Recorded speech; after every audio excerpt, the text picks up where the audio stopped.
Hello everyone. आज हम करेंगे class 11th relations and functions में एक्सरसाइज 2.3। उसमें इंट्रोडक्शन है फंक्शंस का। ठीक है, फंक्शन की डेफिनेशन अभी देखेंगे हम। इसमें दिया है a relation f from A to B is a function. A से बी तक का जो रिलेशन है उसी को हम कहते हैं function. If every element of A has one and only one image, इसमें फोकस करते हैं।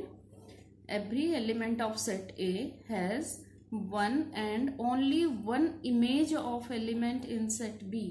मतलब ए के जो एलिमेंट्स है उसका बी सेट में एक ही इमेज होगा where x belongs to N and f x belongs to N. That means x भी नेचुरल नंबर को बिलोंग करता है एंड एफ एक्स भी नेचुरल नंबर को ही बिलोंग करेगा। राइट नाउ फंक्शन क्या हुआ अल्टीमेटली? Function gives some elements out of the given elements. कुछ एलिमेंट्स गिवन होगा, उसमें से कुछ एलिमेंट्स जो निकल के आते हैं उसी को हम फंक्शन कहते हैं। So we can see the function as f x equal to 2x। Function को इस तरह से लिखा जाता है f x equal to anything 2x, fy equal to 2y in the form of like this। अच्छा, अब इसमें से हम रिलेशन कैसे बनाएंगे? नाउ इसमें ये हो गया where x belongs to n natural number, right? now if we put x equal to 1 here, then fx equal to 2, 2 into 1 2। if x equal to 2, fx will be 2 into 2 4 and so on like this। आगे बढ़ता जाएगा। तो हमारा ordered pair क्या हो गया? 1, मतलब x की वैल्यू 1 रखा तो y की वैल्यू 2 आया, तो पेयर हो गया 1 2। 2 रखा तो y की वैल्यू 4 आया। इस तरह से आगे बढ़ता जाएगा। Where x belongs to n, मैं रिपीटेडली ये चीज कह रही हूँ, x belongs to natural number. Okay, now अगर x नेचुरल नंबर को बिलोंग करता है दैट मीन्स एफ एक्स भी नेचुरल नंबर को बिलोंग करेगा। In this way we got the relation. Now we can write this relation. इस relation को हम इस तरीके से लिख सकते हैं सेट बिल्डर फॉर्म में, जैसे R such that n1 belongs to n2। Both n1 and n2 are natural numbers. इसको हम सेट बिल्डर फॉर्म में कैसे लिखेंगे? R equal to x and f x such that f x equal to 2x where x belongs to n and f x belongs to n। For example n1 में हमने elements ले लिया 1 2 3 4 और हमारा function है f x equal to 2x। तो n2 में हमने ले लिया 1 2 3 4 5 6। जब x की जगह 1 रखा तो एफ एक्स हो गया 2, तो 1 का एक इमेज बना 2। जब 2 रखा तो एफ एक्स हो गया 4, तो 2 का एक इमेज बना 4। उसी तरह से 3 का इमेज बना 6। ठीक है, तो इन सब के एक एक ही इमेज बन रहा है, कहीं दो बार रिपीट नहीं हुआ है।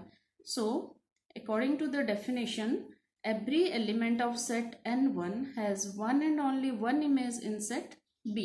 राइट नाउ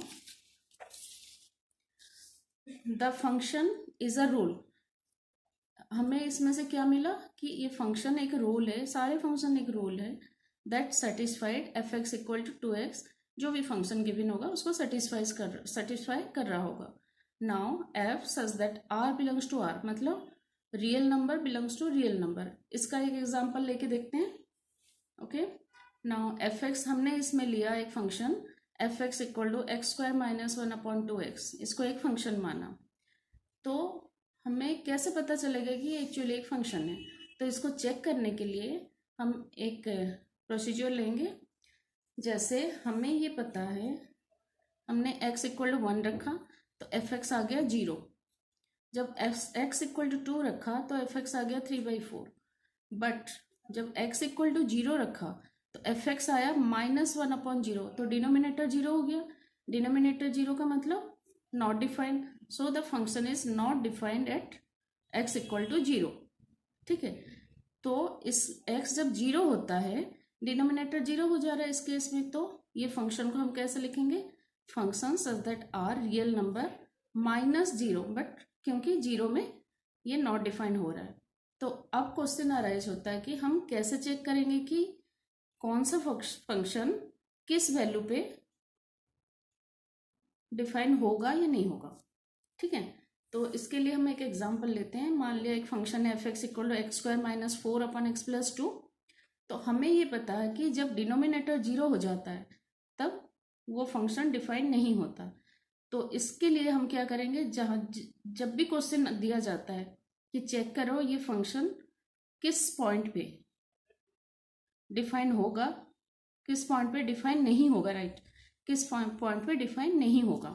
तो इसके लिए हमें क्या करना होगा, जैसे कि हमें पता है कि डिनोमिनेटर 0 नहीं होना चाहिए, तो हम क्या कर देंगे, टेक द डिनोमिनेटर को 0 मान लेंगे। डिनोमिनेटर नॉट इक्वल टू 0, ये हमें पता है कि डिनोमिनेटर 0 नहीं होगा। ठीक है, तो x+2 नॉट इक्वल टू 0 लिया, x नॉट इक्वल टू -2 हो गया। इसका मतलब x की वैल्यू जब 2 होगा तो फंक्शन डिफाइन नहीं होगा, क्योंकि अगर -2 होगा, -2 + 2 0 हो जाएगा, तो डिनोमिनेटर 0 हो गया, तो ये डिफाइन नहीं हो पाएगा। तो मुझे लग रहा है कि आप लोग कैसे चेक करना है कि फंक्शन डिफाइन है या नहीं है, ये आपको क्लियर हो गया। किस पॉइंट पे फंक्शन डिफाइन नहीं होगा वो आप कैसे फाइंड करेंगे, ये सबको समझ में आ गया होगा। ठीक है, अब देखते हैं रियल वैल्यूड फंक्शन क्या होता है। ओके, रियल वैल्यूड फंक्शन है if we write f such that a to b, then a is the domain, a को डोमेन माना जाता है और b को को डोमेन माना जाता है फंक्शन का। ठीक है, a function whose range is a set of real numbers is called a real valued function. For example, अगर सेट a को हमने 1 2 3 ले लिया और b को 6 4 2 ले लिया, 2 4 6 नीचे से जैसे भी लेना है ले लिया, जब x की जगह 1 पुट करेंगे तो हमें मिल रहा है 2, जब x की जगह 2 पुट करेंगे हमें मिल रहा है 4, जब x की जगह 3 पुट कर रहे हैं हमें मिल रहा है 6 इस फंक्शन पे। ठीक है, तो रेंज क्या हो गया हमारा, पहले डोमेन होता है फिर रेंज होता है, 2 4 6 हो गया रेंज। तो इसमें क्या हुआ, इमेज भी रियल नंबर है। जब हमारा फंक्शन था सारे रियल नंबर एलिमेंट्स थे, तो उसकी इमेज भी सारे रियल नंबर आए। तो जब डोमेन एंड कोड में दोनों ही हो जाते हैं रियल नंबर, तो उसको कहा जाता है real valued function. Okay, this is all about the function. I hope all of you clear about function. Okay, अगर किसी को कोई और डाउट होगा मुझे कमेंट सेक्शन में कमेंट करके पूछ सकते हैं। ठीक है, हैव ए गुड डे।